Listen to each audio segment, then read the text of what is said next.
నమస్తే, welcome to TV 786. మైనార్టీల సంక్షేమమే మా లక్ష్యం.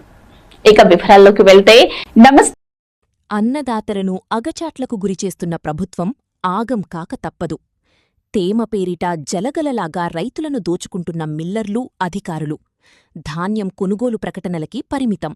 వరి, మొక్కజొన్న వెంటనే కొనుగోలు చెయ్యాలని మాజీ మంత్రివర్యులు సింగిరెడ్డి నిరంజన్ రెడ్డి మెరుపు ధర్నా. మాజీ మంత్రి సింగిరెడ్డి నిరంజన్ రెడ్డి బీఆర్ఎస్ శ్రేణులతో కలిసి వరి, మొక్కజొన్న ధాన్యాన్ని వెంటనే కొనుగోలు చెయ్యాలని డిమాండ్ చేస్తూ కొనుగోలు కేంద్రాలు తాళ్లచెరువు, చినగుంటపల్లి, గోపాల్పేట మరియు వనపర్తి మార్కెట్ యార్డును సందర్శించి రైతుల గోడు విని మార్కెట్ యార్డులో మెరుపు ధర్నా నిర్వహించారు. ఎక్కడ చూసినా, ఏ మార్కెట్లో, వ్యవసాయ మార్కెట్లో చూసినా, ఎక్కడ ఏ కొనుగోలు కేంద్రం దగ్గర చూసినా అన్నదాతల అగచాట్లే కనిపిస్తున్నాయి. ముప్పు తిప్పలు పెడుతుంది కాంగ్రెస్ సర్కారు ఇవాళ రాష్ట్ర రైతాంగాన్ని. ప్రభుత్వం చెప్పినటువంటి మాటలు అమలు చేయకపోయినా, రైతు బంధు ఇవ్వకపోయినా, సకాలంలో నీళ్ళు ఇవ్వకపోయినా, కరెంటుకు అవస్థలు పెట్టినా, అనేక రకాల ఇబ్బందులు పెట్టినా రైతులు తమ కష్టాన్ని నమ్ముకొని పెట్టుబడులు పెట్టి పంట తీసుకొని వస్తే ఇలా కొననికే సర్కారుకు చేతనెత్తలేదు. ఇంత దిక్కుమాలినటువంటి సర్కారు అసలు ఏమనుకుంటుందో ఎవ్వరికి ఏం పడతలేదు.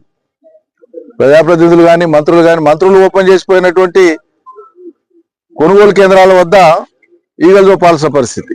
కొనుగోలు లేక ఏ రకమైన వసతులు లేవు. కనీసం మంచినీటి వసతి లేదు కొనుగోలు కేంద్రాల దగ్గర. ఇది మండు టెండలు, డిహైడ్రేషన్ అయి చాలా మందికి అవస్థలు అవుతున్నాయి. ఒక రోజు కాదు, 2 రోజులు కాదు, కొంతమంది రైతులు అయితే నెల పాటు. ఇక్కడ పక్కలో ఆయన రామచంద్ర ఆయన రైతు ఉన్నాడు. ఈయన వరి 11 ట్రాక్టర్ల వరి పడింది ఆయనకు. ఇక్కడే ఈ మార్కెట్కి తీసుకొని వచ్చిండు. 30 రోజులు అయిపోయింది. ఎన్ని రోజులు అయింది? 30 రోజులు అయింది. సిగ్గుందా అసలు సర్కార్కి ఏమన్నా? ఉన్నతాధికారులేమో, జిల్లా అధికారులేమో మేము ప్రతి గింజ అనుకుంటాం అని చెప్పి స్టేట్మెంట్లు ఇచ్చి స్టేట్మెంట్లకు పరిమితం అవుతుంది. బారదాని సంచులు ఉంటే లారీలు రావు, లారీలు ఉంటేనంటే హమాలీలు దొరుకుతలేరు, 2 ఉంటేనంటే గని బ్యాగులు లేవని దానికోసం ఆపుతుండ్రు. ఎండాకాలం అని చెప్పి హమాలీలు సంఖ్యాపరంగా తగ్గిపోతున్నారు. కారణం ఏంటంటే ఎండలకు సుస్తులై కొంతమంది ఆగిపోతుండ్రు, జ్వరాలు వస్తున్నాయి, లేకుంటే డిహైడ్రేషన్ అవుతుంది, రకరకాల ఇబ్బందులు చెప్తుండ్రు. వీరికి తోడు అత్యంత దుర్మార్గంగా, చాలా నీచంగా రైతుల కష్టాన్ని దోచుకునేటువంటి విధంగా ఇలా తరుగు తీస్తుండ్రు. యాసంగిలో అసలు తరిగేది ఇవ్వకూడదు.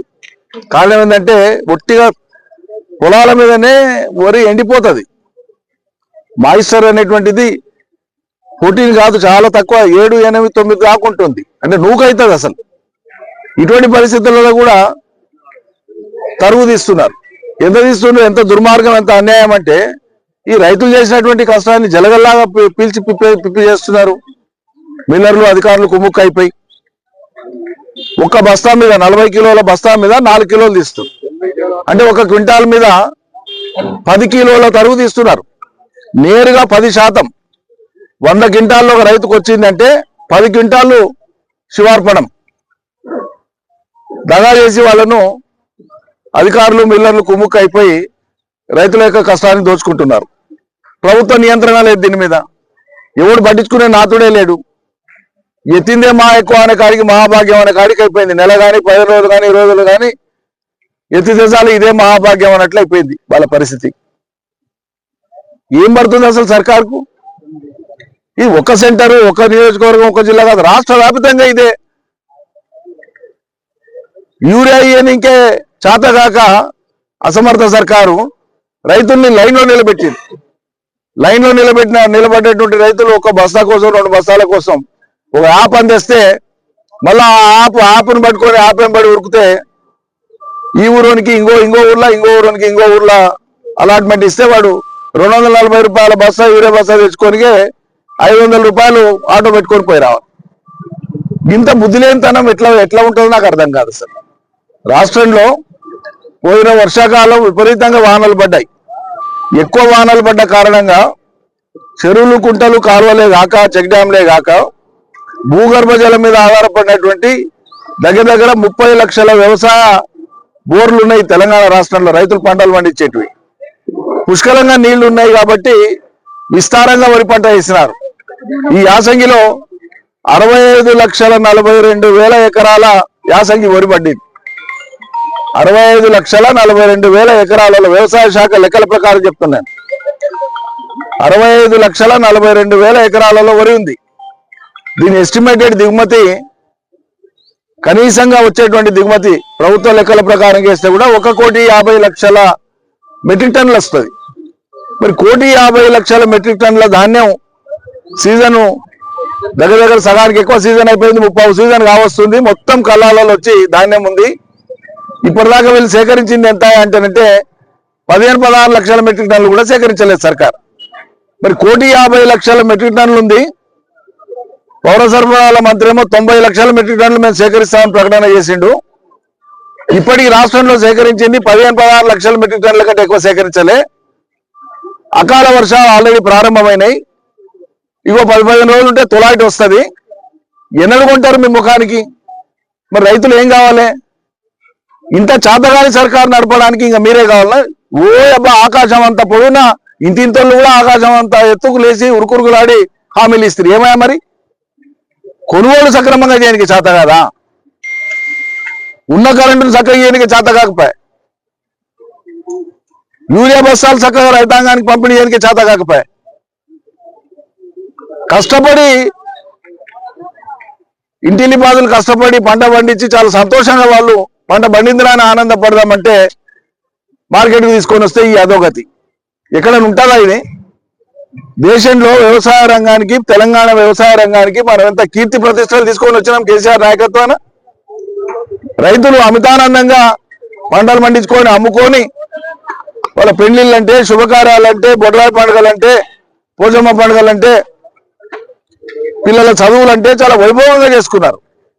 ఇలా ఏడిపిస్తున్నారు రైతులందరినీ కూడా. ఈ తెలంగాణ కాంగ్రెస్ సర్కార్యాల ఈ రాష్ట్ర ప్రభుత్వం రైతాంగాన్ని మూకుమ్మడిగా దుఃఖానికి గురి చేస్తున్నది. రైతుల ఉసురు పోసుకుంటున్నది ఈ సర్కార్. ఇది ముందలు పడదు. రైతులు ఎక్కడికక్కడ నిలదీయాలి, ప్రభుత్వాన్ని ఎక్కడికక్కడ అధికారులను కానీ ప్రజాప్రతినిధులు కానీ నిలదీయాలి.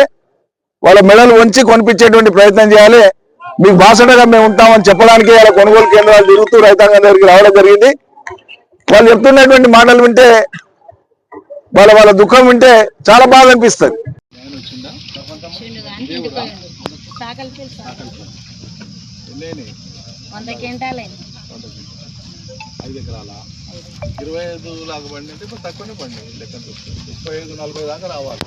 కానీ మా ఊర్లో యూరియా దొరకక అప్పుడు యూరియా దొరకక ఒక్కసారి వచ్చింది. నేను ఆన్లైన్లో దొరకక 160 సంచులు 50 పెడుతుంది. 50-200-300 పెడుతుంది. సంచులు మేమే తెచ్చుకున్నాం. 30 రూపాయలు సరళ అంట సార్, సంచి తూకం అది ఇది సంచి వీలే తెచ్చుకుంటుంది కదా.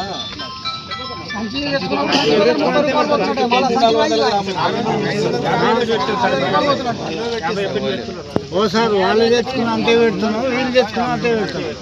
దాంట్లో కుళ్ళు గిసిరి ఉంటాయి కదా సార్, దాని కొరకు అని పెట్టిస్తున్నాడు. కట్ట చూడు